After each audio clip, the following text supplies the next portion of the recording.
그는 매일 참치 10kg를 샀습니다.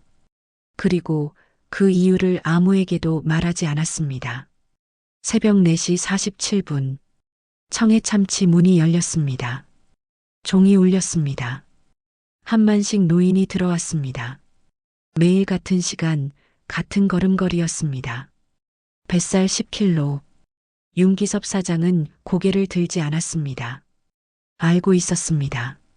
어차피 똑같은 주문. 칼로 참치를 잘랐습니다. 포장했습니다.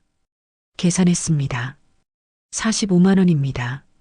노인이 현금을 꺼냈습니다. 장바구니에 상자를 담았습니다. 고개 숙여 인사하고 나갔습니다. 윤기섭은 장부를 펼쳤습니다. 9월 17일 뱃살 10kg, 9월 18일 뱃살 10kg, 9월 19일 뱃살 10kg, 손가락으로 세어 내려갔습니다. 62일째. 그는 계산기를 두드렸습니다.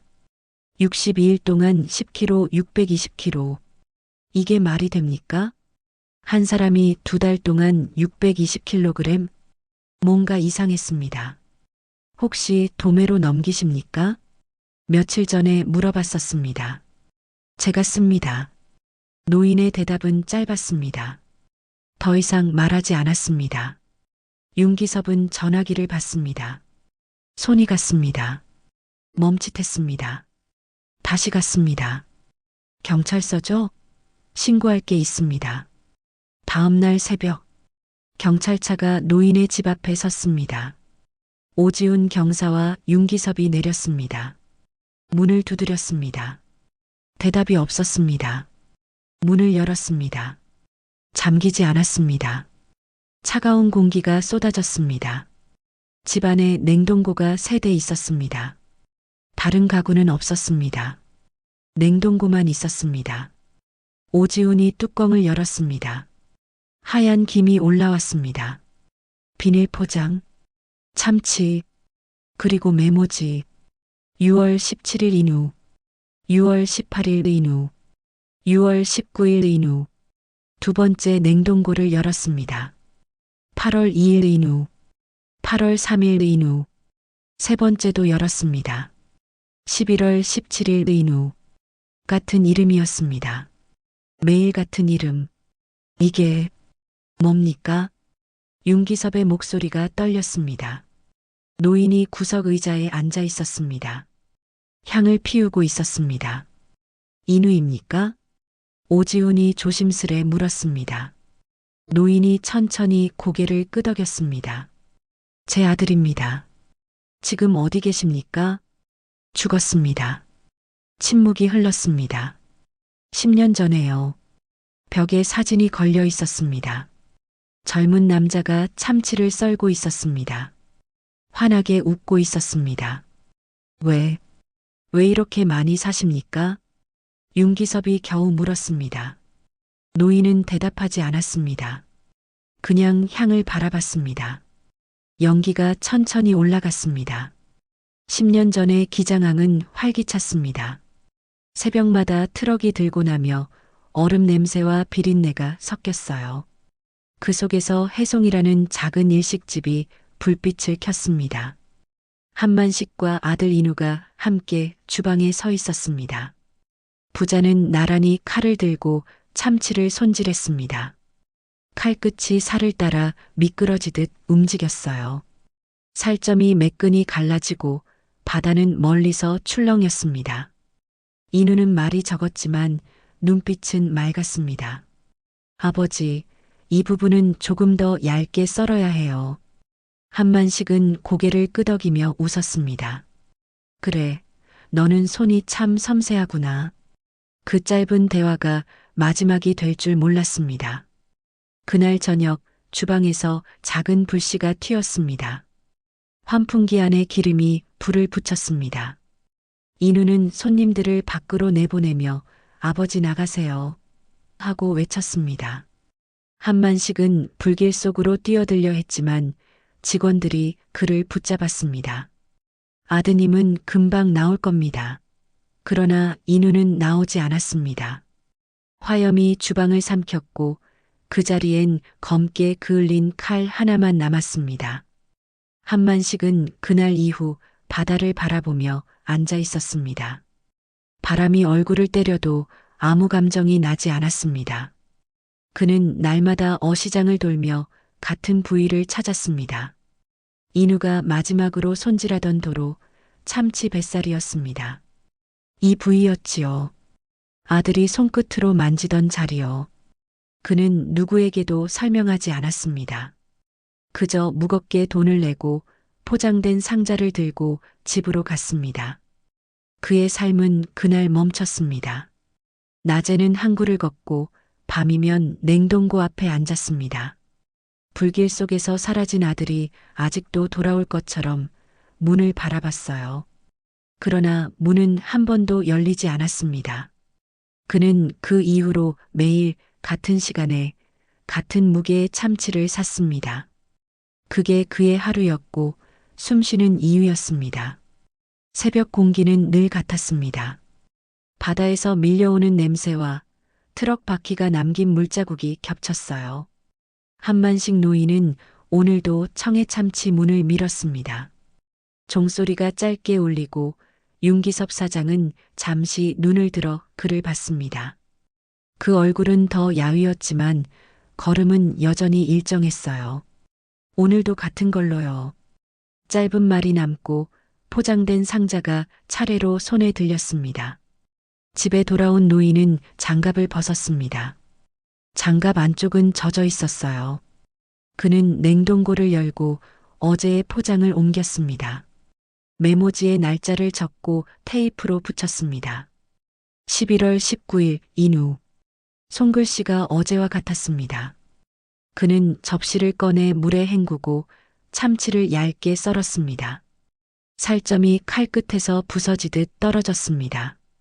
방안이 차갑게 식었습니다. 그는 식탁 위에 접시 10개를 나란히 두었습니다. 그 앞에는 작은 초와 향 하나가 있습니다.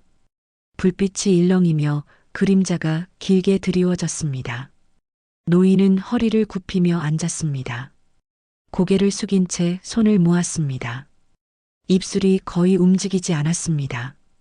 그러나 아주 작게 이름을 부르고 있었습니다. 인우야. 냉동고의 전원음이 낮게 깔렸습니다. 벽시계가 째깍이며 초를 따라갔습니다. 노트 한 권이 식탁 옆에 놓여 있었습니다. 표지는 닳았고 모서리가 뜯겨 있었습니다. 노트 안에는 하루 한 줄씩 글이 적혀 있었습니다. 오늘도 인우가 먹었습니다. 그 문장이 매일 같은 글씨로 반복되어 있었습니다. 윤기섭은 어느 날 장부를 정리하다 멈췄습니다. 계산된 금액이 한 줄로 이어졌습니다. 그는 고개를 들어 문을 바라봤습니다. 노인의 장바구니가 천천히 멀어지고 있었습니다. 비닐 포장이 바람에 흔들리며 햇빛을 반사했습니다. 사장은 갑자기 가슴이 먹먹했습니다. 무엇이 잘못된 것인지 몰랐습니다. 그저 무언가를 멈춰야 할 것 같았어요. 그러나 노인은 이미 골목 끝을 돌아섰습니다. 그날 밤 바람이 세차게 불었습니다. 노인은 창문을 닫지 않았습니다. 향불이 바람에 흔들리며 꺼졌다 켜졌습니다. 식탁 위에 참치는 그대로였고 초는 절반이 타 있었습니다. 그는 마지막 접시를 바라보다가 눈을 감았습니다. 잠시 후 다시 향을 피웠습니다. 그리고 조용히 중얼거렸습니다. 내일도 먹어야지. 아침 햇살이 희미하게 스며들었습니다. 커튼 틈으로 들어온 빛이 식탁 위를 스쳤어요. 윤기섭 사장은 경찰 오지훈과 함께 다시 노인의 집을 찾았습니다. 문은 잠기지 않았습니다. 안으로 들어서자 방 안은 조용했고 공기가 차가웠습니다. 식탁 위에는 참치 10점이 가지런히 놓여 있었습니다. 접시마다 손글씨로 이름이 적혀 있었습니다. 모두 같은 이름, 인우였습니다. 한만식은 천천히 몸을 돌려 그들을 바라봤습니다. 얼굴은 평온했지만 눈빛은 깊게 젖어 있었습니다. 그는 손에 든 칼을 내려놓으며 말했습니다. 오늘은 조금 늦었어요. 손이 잘 안 따라주네요. 목소리는 담담했습니다.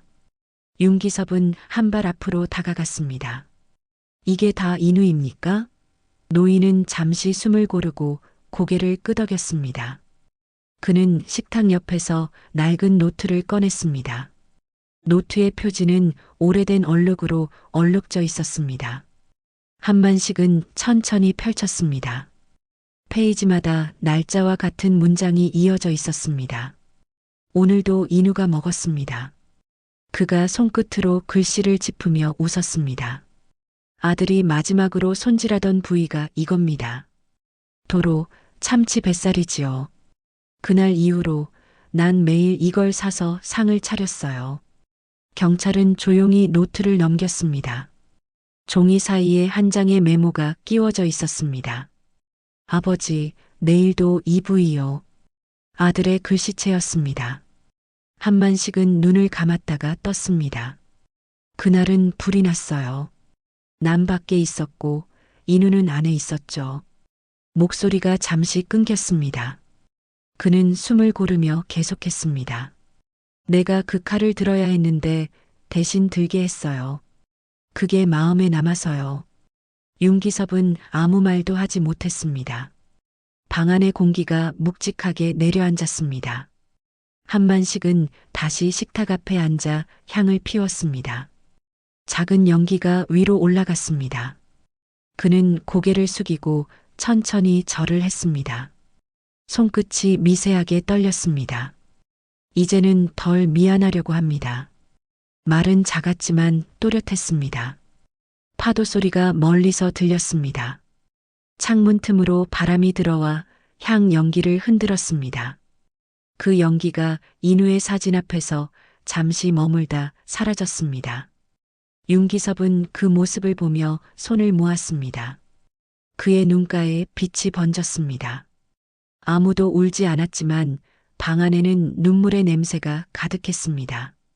겨울이 깊었습니다. 항구에는 찬바람이 세게 불었어요. 윤기섭은 새벽 납품을 마친 뒤 문득 노인의 얼굴이 떠올랐습니다. 어제 들렀을 때 내일은 조금 늦을 거요. 하고 웃던 목소리가 귓가에 남아 있었습니다. 그 말이 이상하게 마음에 걸렸습니다. 그는 곧장 차를 돌려 노인의 집으로 향했습니다. 골목은 조용했습니다. 굴뚝에서 연기가 보이지 않았습니다. 문을 두드렸지만 대답이 없었습니다. 문고리를 잡는 순간 차가운 공기가 새어나왔습니다. 안으로 들어서자 방 안은 어둡고 냉기만 돌았습니다. 식탁 위에는 포장도 뜯지 않은 참치 상자가 놓여 있었습니다. 포장 비닐에 습기가 맺혀 있었어요. 한만식은 의자에 앉은 채로 고개를 숙이고 있었습니다. 두 손이 가지런히 포개져 있었습니다. 눈은 감겨 있었고 얼굴은 편안했습니다. 그의 앞에는 접시 10개가 나란히 놓여 있었어요. 마지막 접시는 비어 있었습니다. 그 옆에는 봉투 하나와 노트가 있었습니다. 윤기섭은 떨리는 손으로 봉투를 집었습니다. 안에는 계산 영수증과 편지 한 장이 들어 있었습니다. 오늘은 내가 먹으러 갑니다. 매일 참치를 잘 손질해줘서 고마웠소. 인우랑 같이 먹을게요. 글씨는 흔들렸지만 또박또박했습니다. 윤기섭은 편지를 가슴에 쥐었습니다. 눈앞이 뿌옇게 흐려졌습니다. 그는 손끝으로 식탁을 어루만졌습니다. 차가운 표면이 손바닥에 닿자 눈물이 흘러내렸습니다. 경찰이 도착했을 때 방 안은 고요했습니다. 향 냄새가 약하게 남아 있었고 창밖에서는 바다가 잔잔히 출렁였어요.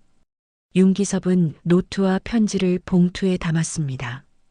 문을 나서며 마지막으로 뒤를 돌아봤습니다. 의자에 앉은 노인은 여전히 미소를 머금고 있었습니다. 그 모습이 마치 오래 기다리던 약속을 지킨 사람처럼 평화로웠습니다. 밖으로 나오자 눈발이 날렸습니다. 항구의 불빛이 희미하게 번졌습니다. 윤기섭은 하늘을 올려다보았습니다. 바람이 세게 불었지만 어디선가 참치 냄새가 아주 희미하게 따라왔습니다. 그는 손등으로 눈물을 닦았습니다. 그리고 낮게 중얼거렸습니다. 오늘은 그분이 드실 차례군요. 며칠 뒤 기장 장례식장 한켠에 작은 분향소가 마련되었습니다. 바다에서 불어온 겨울바람이 유리문을 두드렸습니다. 상복을 입은 사람들 사이로 윤기섭이 들어섰습니다. 그는 양손으로 작은 상자를 들고 있었어요. 상자 안에는 노인이 마지막으로 사간 참치 10kg가 담겨 있었습니다. 얼음 위에서 은빛 뱃살이 차갑게 반짝였습니다. 시장 사람들도 모였습니다. 평소에 노인을 이상하게 보던 이들이 조용히 머리를 숙였습니다. 오지훈 경찰이 들어와 자리 옆에 섰습니다. 그는 낮은 목소리로 말했습니다. 그분은 매일 아들을 위해 식탁을 차렸답니다. 우리 모두 그걸 몰랐어요. 윤기섭은 고개를 숙이고 상자를 열었습니다. 참치 조각을 접시에 하나씩 올렸습니다. 방 안이 서늘해졌습니다. 냉기가 무겁게 내려앉았어요. 향이 피어오르며 천천히 흔들렸습니다. 사람들은 아무 말이 없었습니다. 윤기섭은 참치를 바라보다가 갑자기 무릎을 꿇었습니다. 내가 그분을 의심했어요. 그때 묻지 말았어야 했는데요. 목소리가 떨렸습니다. 오지훈은 그의 어깨를 가만히 잡았습니다. 몰랐잖아요. 아무도 몰랐죠. 두 사람은 말없이 참치를 바라봤습니다. 향 냄새에 섞여 비린 향이 희미하게 퍼졌습니다. 노인이 앉던 의자와 식탁이 한쪽 벽에 세워져 있었어요. 윤기섭은 그 앞에 참치를 올렸습니다. 이건 그분의 마지막 주문이었습니다. 사람들이 차례로 절을 올렸습니다. 한 여자가 울음을 삼키며 눈을 닦았습니다. 방 안에는 울음소리 대신 바다소리가 들어왔습니다. 멀리서 파도가 부딪히는 소리가 들렸어요. 윤기섭은 다시 편지를 꺼내 읽었습니다. 글씨가 번져 있었지만 마지막 한 줄은 또렷했습니다. 내일은 내가 먹으러 갑니다. 그는 편지를 천천히 접었습니다. 손끝이 차가웠습니다. 눈물이 떨어져 참치 위에 맺혔습니다. 그 한 방울이 고기의 붉은 살 위에 스며들었습니다. 윤기섭은 고개를 숙였습니다. 이젠 매일 같은 부위를 볼 때마다 생각날 겁니다. 목소리가 낮게 떨렸습니다. 오지훈은 조용히 향불을 껐습니다. 연기가 천천히 사라졌습니다. 그들은 아무 말 없이 바다를 향해 서 있었습니다. 1년이 흘렀습니다. 기장 대변항에는 봄바람이 불었어요. 청해 참치 앞에는 작은 현수막이 걸렸습니다. 기억의 식탁고 한만식 선생 추모 무료 식사회. 윤기섭은 새벽부터 손님 맞을 준비를 했습니다. 냉동고 문을 열자 포장된 참치 뱃살이 차분히 쌓여 있었습니다. 오늘 나눌 참치였습니다. 시장 사람들이 하나둘 모였습니다. 오지훈 경찰도 자리를 지켰습니다. 그들은 말없이 테이블을 나란히 놓았습니다. 접시마다 뱃살 한 점씩 올려졌습니다. 향불이 켜지고 바다바람이 연기를 천천히 흔들었습니다. 사람들은 고개를 숙였습니다. 윤기섭은 잠시 눈을 감았습니다. 이건 그분이 남긴 약속입니다.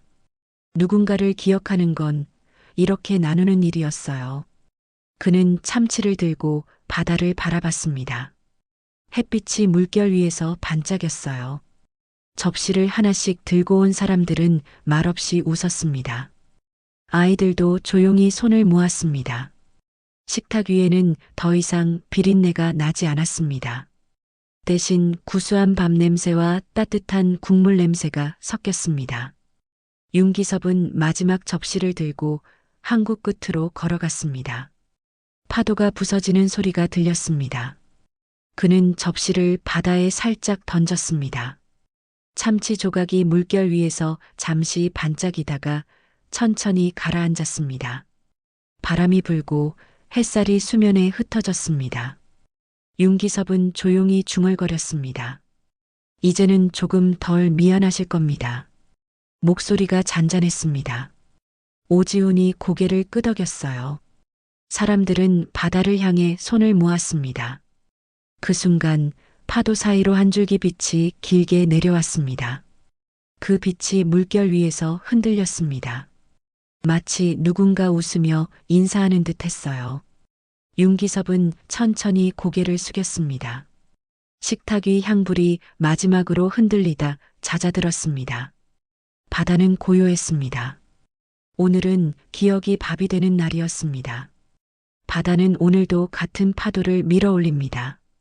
누군가의 하루는 끝나고 누군가의 기억은 계속되죠. 그는 매일 참치를 사며 그날을 다시 살았습니다. 미안했던 마음이 조금은 가벼워졌을까요? 우리가 나누는 밥 한 끼, 그 속에는 어쩌면 잊지 못한 누군가가 숨어 있습니다. 오늘 이 식탁에서 당신의 기억도 따뜻하게 남길 수 있기를 바랍니다. 기억의 식탁 한만식 선생을 추모하며